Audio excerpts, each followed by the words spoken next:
Good afternoon, good evening, good morning, everybody. This is Peter Joseph, and welcome to the second episode of Revolution Now, September 8th, 2020.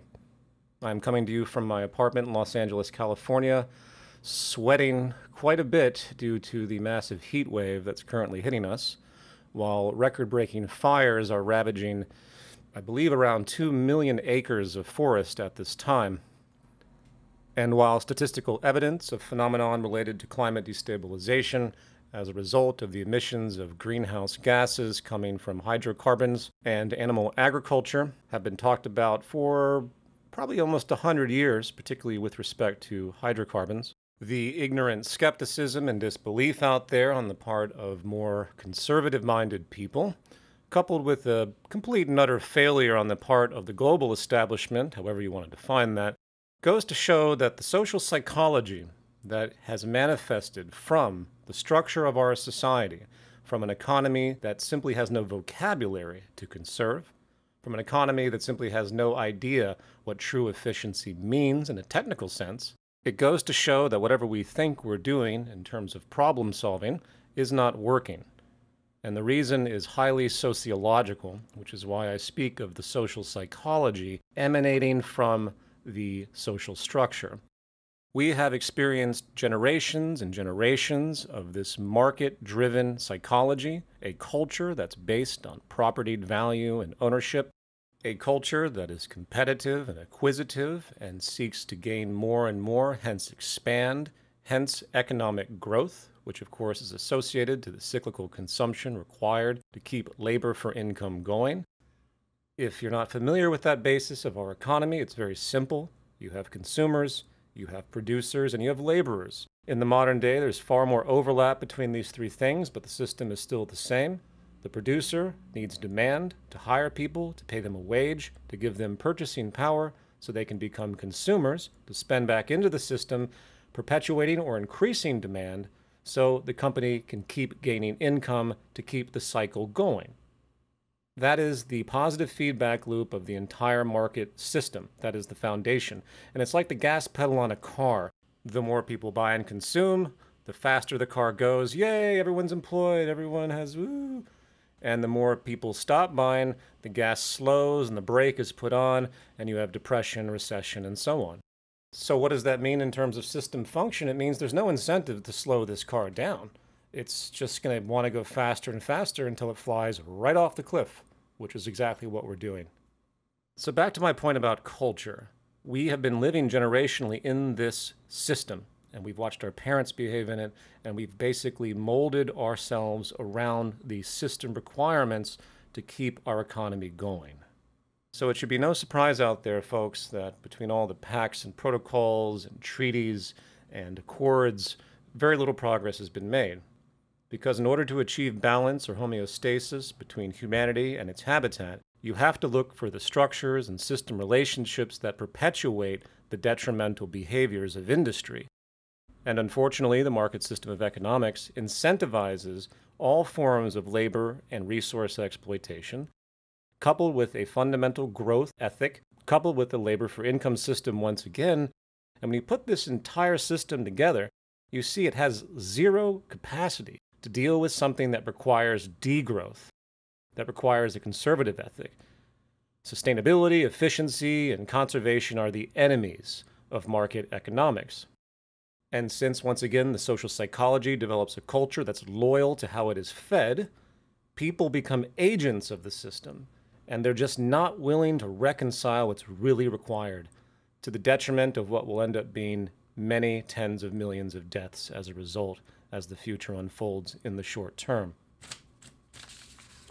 And to conclude this tangent, I'm not just speaking about the barriers of the prescriptions that have been put forward by these accords and pacts and the well-meaning people that think they can talk their way into a sustainable economy without structural change.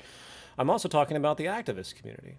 Show me an activist, an author, someone involved in economics, progressive economics, environmental economics. Show me somebody that gets to the heart of the structural flaw of this, because it's so few and far between. And what you'll find is enormous cognitive dissonance that reveals itself in staggering contradictions throughout their writings, literature, lectures, and so on. Why? Because they have the same problem. They are locked into a social psychology coming from this system based on reward. A best-selling author that's making hundreds of thousands of dollars a year off of this system, promoting environmentalism and degrowth and sustainability and resolving climate change and so on, has a massive cognitive dissonance inherent, and it comes through pathologically, and they pathologically go out and they claim they're going to fix this system and fix the woes of the world. There's some kind of revision of capitalism, some revision of market economics, without actually addressing the structural problems, the incentives, and so on, that ultimately negate everything they hope to achieve. Now, that said, let me just quickly state this is not a dogmatic perspective. I'm not sitting here telling you this is the conclusion and that's that. What I'm saying is that I can't find any argument against what I'm trying to say. And I will bring on people that will have different perspectives in the future, hopefully, if they want to talk to me. And this can be fleshed out even more. Make no mistake, I'm not sitting here because I think it's cool to argue about changing the system or declaring everything is wrong and I'm some know-it-all or some group knows better than some other group and so on. I don't want to be here, frankly. I have lots of other interests in life that I would find much more enjoyable than this kind of mission. But to date, after a decade of all this research, of reading prolifically, especially reading people that are very notable, I'm left with a very disappointed and disheartened feeling about the future. Because the people that are your activist leaders in this department and many others are just as compromised, on average, as the selfishly minded common business person. Now, that was a far more extensive introductory tangent than I intended. I will revisit these subjects in the future more specifically. Let's talk about what this program is going to be today. First, I'd like to revisit the racism in America subject that I started in the last podcast, talking about systemic racism, cultural racism, and psychological racism. By the way, there is an article that is going to embrace the content of these two podcasts on this subject coming out on Medium. I've promised this article before, and it will happen a few days from now. Then I'm going to talk about the most topical issue of the time, COVID-19, and what it says, what it relays, what it reveals, I should say, about our economy. And I want to pose the hypothetical of what if we had COVID-19 in a non-market, a non-capitalist society that was formed very differently? What would that look like? Would it be as bad? So we'll talk about that. And finally, I want to address new forms of activism and why, which is going to be a continual theme in this podcast series. And on an unfortunate note, I'm sad to hear of the death of David Graeber, author of Debt the First 5,000 Years, and On Bullshit Jobs. These are great works, anthropological, economic, very well researched and grounded works. David was a big proponent of Occupy and was instrumental to it in many ways. So it's unfortunate and he'll be missed, and I recommend his books to everyone. Okay, so let's jump back into racism in the United States, origins and perpetuations. As talked about in the prior podcast, racism was not the motivation for American slavery. It was a social construct legally created that worked to justify the existence of slavery after the fact. Contrary to dominant mythology, the true motivations for slavery in America was economic and not prejudice. This is very important history that people need to understand because it links this kind of economy with human exploitation on the worst possible level. The revelation being, if you have an economy, as we still do today, based upon human and labor exploitation, the moral lines of how abuse occurs is as subjective as can be.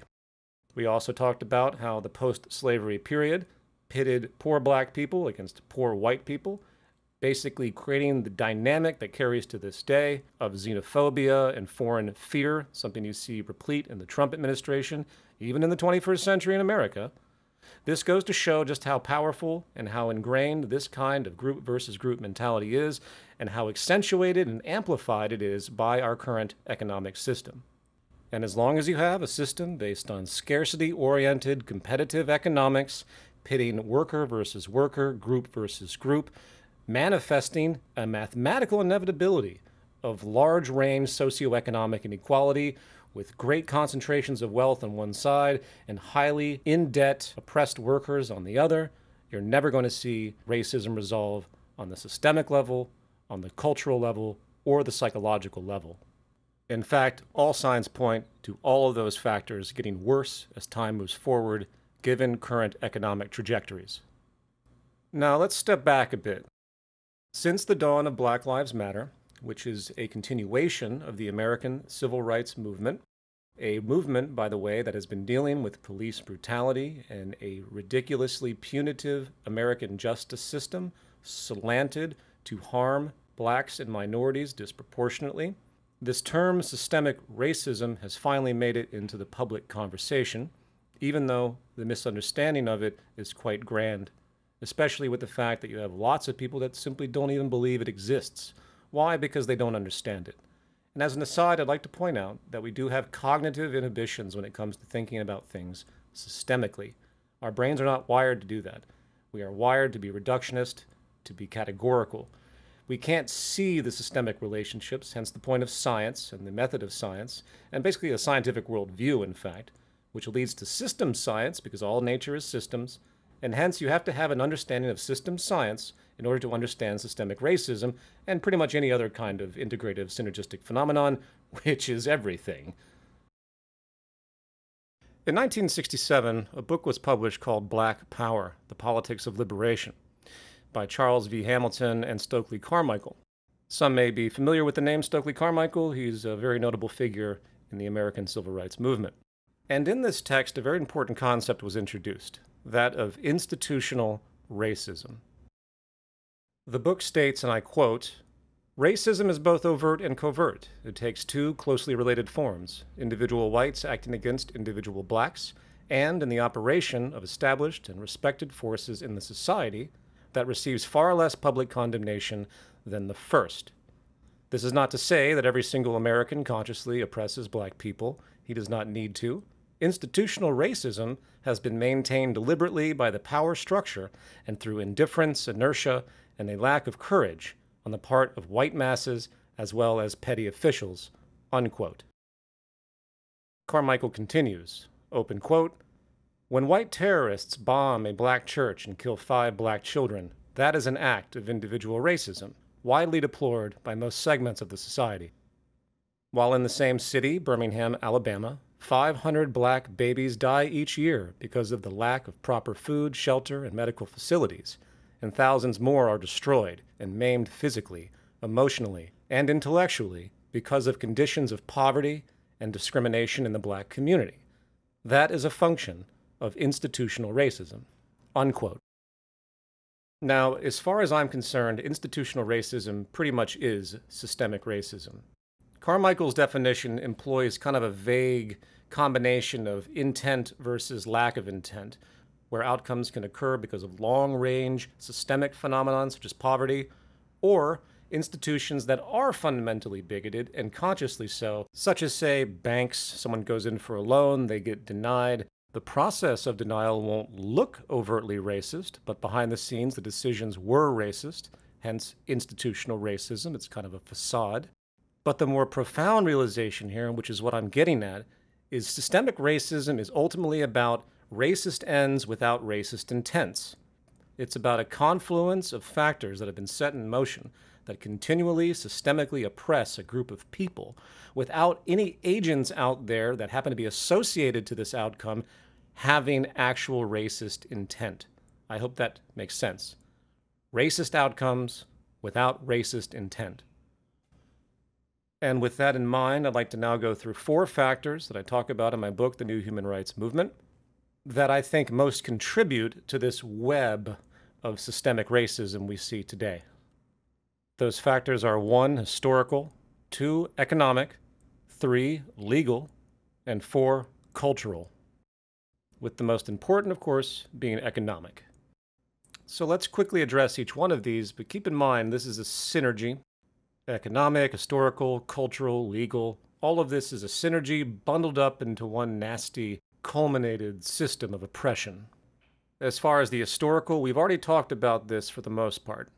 You have the economic motivation for slavery, seeing black people as a better investment than the white indentured servants, so they are conscripted as capitalist tools, to then be justified later through legal decrees saying race existed. There was white people now and black people now, and white people were hence superior and in charge. And by the way, if you didn't figure this out, and I remember reading this from the writings of Dr. Martin Luther King, there was a two-pronged goal here when it came to classism, which, by the way, classism is the mother of racism, because racism was born from economic conditions, economic incentives. So the classism, those that are rich versus those that are poor, it was very convenient and very useful to now create this white versus black bigotry amongst the poor population. Divide and conquer. What better way to keep stability in the society by making the poor folks at that stage fight amongst themselves for jobs and so on, as opposed to looking to the true culprits, which are the owners of the country, which is the business establishment and the structure they perpetuate, of course. It also subdued the poor white community, keeping them distracted from the power system, so they had someone to pick on, to feel superior to. They blamed all the problems of the world and their society on the black community. And you know what? That's kind of interesting. There seems to be a presidential figure today that kind of does the same thing, am I right? But that's for another conversation. So I hope this is becoming more clear. We've talked about this. Within this historical context, within the economic foundation of this historical context, we then see the legal and cultural phenomenons emerge. So now let's home in on the legal specifically. One historical tidbit a lot of people aren't familiar with, I find, is the phenomenon of convict leasing. After slavery was abolished, white legal systems in the South decided they were going to create bogus laws, and they were going to arrest former slaves and put them back to work through prison labor. Basically, convicts were leased out to capitalist institutions, once again, to be abused for their labor for free. Many have even speculated that this was worse for the health of the slave, because at least if you were an abject slave, property of an owner, they had to take care of you. Leased convicts, on the other hand, had no value. They were not an investment. They were just these tools taken from the prison, and they could be literally worked to death as they were in mines and so on. And the owners would just throw them in a shallow grave and go back to the sheriff's office and to the prison and get yet more to be worked to death. One final note on this terrible phenomenon is the former slave owners were very much a part of this project, so to speak, and they would offer bonds to some of these newly arrested former slaves to pay their bonds in exchange for labor once again. So these poor ex-slaves would sign contracts to get out of their jail sentence, yet to be put back on the plantation with dubious terms to basically be abject slaves yet again. This happened. This is called cost efficiency. This is called market incentive. This is called capitalism. Now, that aside, what you have when you combine the legal and the historical is a long-term trajectory where after years and years of legal oppression, segregation, redlining, and so on, push the black community into poor regions with no investment, low socioeconomic status, poverty, and basically a subculture with very limited means. And as has been clinically proven through sociological study, empirically so, if you are limited in your means and you have to feed yourself and your family, you will resort to crime. And that creates cultures, and then eventually by the 80s you have ganglands in these inner cities in the black community, and so on. When I was growing up in the 80s, I remember watching the show Cops. It was just full of brown and black people in prisons and being arrested and thrown to the ground. My image as a child, in fact, was the black male being the enemy of society. And this now leads us to the cultural aspect. We're surprised, given everything that we've just talked about historically, the concentration of black people with no jobs, deviating into whatever they can do to survive, prostitution, robbery, drugs.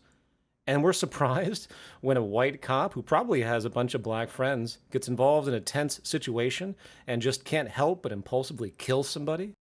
Or we're surprised that racial profiling occurs on a daily basis so cops can meet their quotas.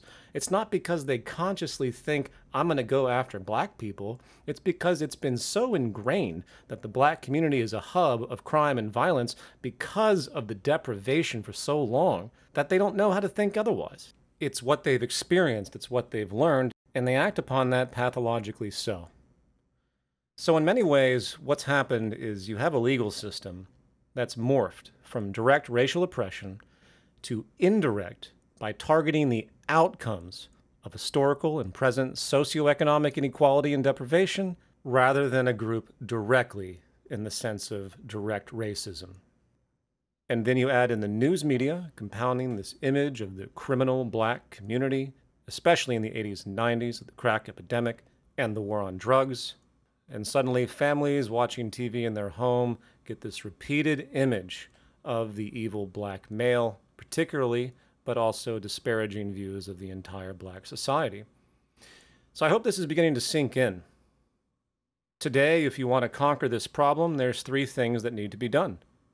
First, you definitely have to have cops and people at large educated on this history. If they become conscious of the phenomenon, they can start to unravel their own bias, pathological bias in most cases, subconscious bias. 2, as mentioned before, but it's important to reiterate, low socioeconomic status is what keeps all of this alive. If you can alleviate poverty and close the gap of socioeconomic inequality, forget about the myth of equal opportunity. There's no such thing as equal opportunity. You have to have equality built into the system and stop playing this nonsensical game that some people just deserve more than others. It's amoral and it's illogical and it's destructive. And 3, building upon that, if you end poverty and socioeconomic inequality and you provide people what they need to survive, giving them a foundation to not worry about their livelihood, which we could absolutely do, you're not even going to see crime as much. White-collar crime aside, which is a different animal, deprivation-based crime is actually quite predictable. It's been studied sociologically for years as linked to deprivation and the cultures generated from deprivation. Keep that in mind. Gangs are not just gangs because they have no morals and they just want to shoot each other. They are groups that have evolved because of lack of means. For example, here in Los Angeles, there's an old gang called the Crips, and it stands for Community Resources for Independent People. And it was born out of the Black Panther Party years ago, and originally was about internal security amongst the group because there was such a lack of security and lack of means. So back to my point, if you would like to see structurally the end to police brutality disproportionately affecting the black community and the country or world at large, eliminate socioeconomic inequality and poverty, and you're going to see the vast majority of crime disappear, blue-collar crime, mind you, disappear almost overnight. Now, as you can tell, this is a vast subject. I cover a lot of this in my book, The New Human Rights Movement, and as I said, you can expect a Medium article soon. So let's move on. COVID-19. I think I got 1,000 emails the first few weeks when this started to really come to the surface, most of which asking about the economic ramifications, what to learn from this, how it can be used as a stepping stone to transition out of this kind of economy. And I'm not particularly sure what the answer is to that question, other than the fact that this kind of phenomenon has pulled back the veil of the mechanics of market economics, showing just how dysfunctional and incompatible it really is. Market economics is a system, a dynamic network, and all systems have certain properties that will give them quality to decide whether they are viable to some degree or not viable to some degree, with viability measured by how well the system adapts to new circumstances. And the key word here is called requisite variety, put forward by a man named Ross Ashby, a cybernetician systems engineer. All requisite variety really means is that the system can account for whatever is thrown at it. It has enough variability to maintain its autonomy and functionality and efficiency under different circumstances. And as a general rule, the more viable a system is, the less regulation it needs. More regulation means more low quality. Truly viable systems regulate themselves. And it's interesting because the laissez-faire, libertarian, free market view, the extreme view that you can just get rid of any kind of government and management and let the competitive market system flail away into the wind, assumes that the system can operate independently and solve problems it creates as it goes. which of course it cannot. The negative externalities that would be created by a pure free market would ravage the entire planet rapidly, and you see the evidence of this simply right now. Even with all the attempts to regulate the system, the power of the incentive and the structure still has humanity on the edge of its own demise. And when it comes to COVID-19, I don't think you could have picked a better interference. Even though it's wholly predictable, even though humanity has known this is going to happen, states have been preparing for it, but this particular event destroys the idea that the market economy has enough requisite variety that is adaptable enough to be considered a viable or working or functional or high integrity system. It simply is not a high integrity system. So the states are hemorrhaging money out of thin air, struggling desperately to manage this terrible system, hoping that the infinite growth cyclical consumption paradigm will return. And within this conflict, I hope everyone's paying attention because there's a great deal to learn.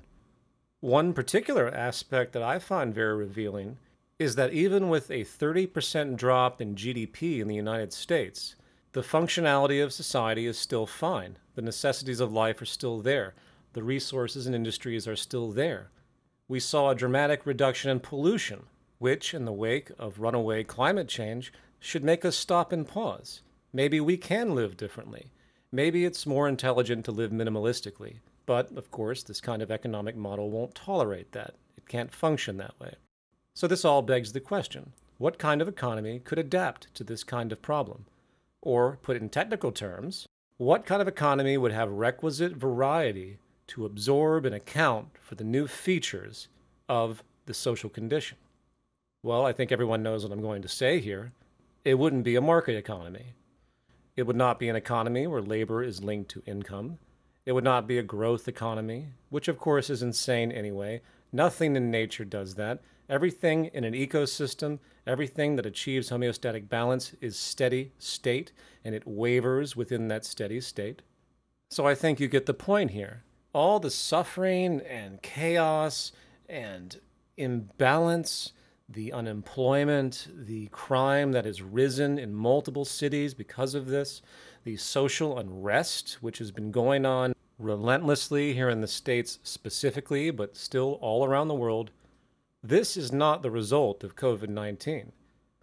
COVID-19 is a natural disaster that humanity should be smart enough to expect periodically. This is a result of an economic system that sucks. And one final note on this subject. Some people are familiar with MMT and this idea that government can just go spend as much money as it wants and have no repercussions. This is a radical view, by the way. This is not traditional economic theory. I'm not really a fan of MMT. I plan to do a podcast on it to explain why. But there is an important realization in this observation that's behind the theory, and that is the fact that states, big power states, can produce infinite amounts of money. And you look at the trillions and trillions of dollars with not only the bailouts prior, but this crisis, and you have to step back and say, if they could do that, then why is that guy over there sleeping on the street? The whole myth that there's no money for school and education, there's no money to help the poor and homeless, there's no money for social programs, it's all a lie, literally. There's plenty of money because money is fake. And the only phrase you should learn with respect to that fact is class war. The rich know they're rich and they don't want the poor to be rich, and whether conscious or not, or whether by virtue of terrible traditional ideas that are bogus, such as trickle-down economics, or the whole value system of working for a living, or you get what you earn. MLK said it best. We have socialism for the rich and rugged individualism, free market for the poor. And that, my friends, should enrage you. And so, to conclude this podcast, let's now talk about activism. I have made myself pretty clear, I think, over the years with respect to the delusion that the kind of traditional activism that's been with us for so long is going to be able to measure up against what the system has become over these last few decades, since the Reagan neoliberal revolution, so to speak. Because what this did was magnify the already inherent characteristics of the capitalist economy and the capitalist society ultimately, whereby what used to work in the past in terms of public persuasion no longer works because the power of money, the power of business, the corporate structure that owns governments around the world to various degrees is simply too strong now to care about the sign you're waving in the street protest.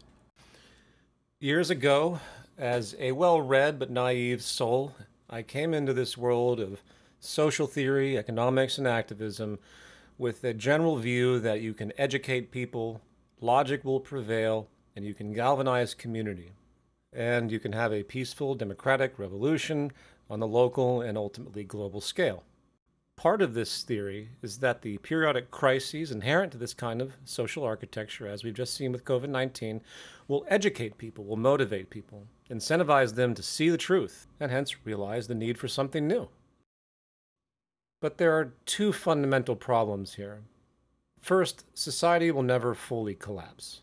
It will just reacclimate to the next level of degradation. This is what we've seen historically. We will continue to normalize more destruction and poverty, climate destabilization, and so on. It will become normal for the refugees on the outskirts of countries to sit in effectively camps, waiting to be let in because their areas are too dry or too flooded due to climate change. Just as it's become normal for me to walk down the street in Los Angeles and see the sea of homeless encampments, what one arrogant radio host called, euphemistically, curbside communities. That, coupled with the fact that when it comes to mass mobilization, the kind of massive group galvanization required to really push this system over, is fought by our most fundamental psychology. As I state in my new film, Into Reflections, we are social beings first and intellectual beings second. Because the structure of the current society is so reputation-driven, career-driven, based in scarcity, hence fear-driven, people are far more prone to conform to their short-term interests than they are long-term, while also more prone to conform to the local group identity. I really believe when you look at the nature and behavior of political parties, what they really exemplify is mass group hypnosis. They identify far more with their group than any logic behind the group or any broader rationalization. Polarization is killing us, and it's a fundamental psychological flaw as far as I'm concerned. Can you break out of it? Yeah.